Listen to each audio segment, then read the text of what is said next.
이제 빌립이 사마리아 성에 내려가서 이제 말씀을 전할 때 표적이 일어났는데 그 표적 중에 하나가 사람에게 붙어 있던 더러운 귀신들이 크게 소리를 지르며 나갔다는 것입니다. 근데 여기에 이제 붙어 있다라는 말을 원어적으로 살펴보니까 소유하다, 점유당하다, 그리고 점령당한 상태. 그러니까 귀신이 그 사마리아 사람들을요 소유하고 있었던 거예요. 그 사람을 지배하고 있었던 것입니다. 생각을 지배했어요.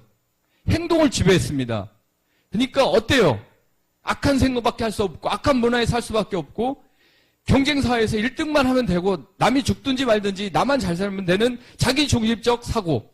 이게 이제 사탄이 갖고 있는 그 나라의 통치법인데 그 사람들 안에 그 문화를 틈타서 들어가서 소유해버린 거예요. 그 사람을 지배해버린 거예요. 그러니까 욕이 나가죠. 여러분 뭐 영화를 보던 친구들 할 때 욕이 막 나오는 사람들은 그 안에 예수 그리스도가 그를 지배하는 게 아닙니다.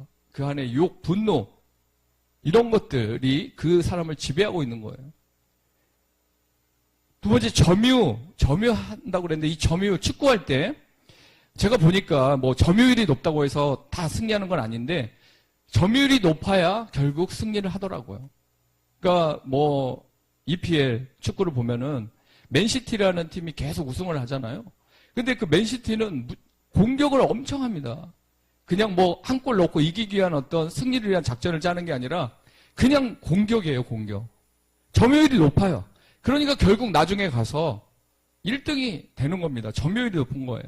사실 여러분 우리는 점유율 싸움에 지금 살고 있습니다. 여러분이 예수 그리스도 말씀을 먹고 기도하는 시간, 그 여러분이 점유하는 거예요. 삶을 점유하는 거고 예수님이 여러분 안에서 여러분을 함께하면서 이 어둠이 들어오지 못하도록 다 통로마다 막아버리는 겁니다. 인풋의 시간, 말씀을 읽는 시간이 여러분에게 주어졌기 때문에 그 주님을 생각하고 주님 뜻대로 살고자 하는 묵상의 시간, 이런 것들이 계속 하루 종일 있으면서 점유율이 완전 높아지는 거예요.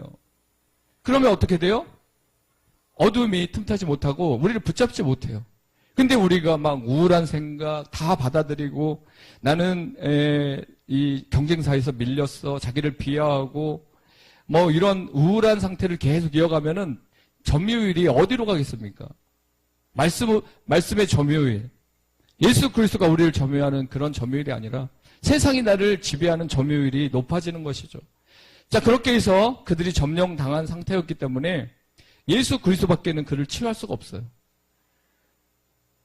자, 유비무환이라는 말이 있지만 그들은 완전히 그 마귀에게 삶을 내어줬고 또 마귀는 쉽게 틈타고 들어와서 그의 사상과 모든 생각을 사로잡아 미래에 대한 모든 것 또한 어둠의 생각들로 가득 채워버렸던 것이죠.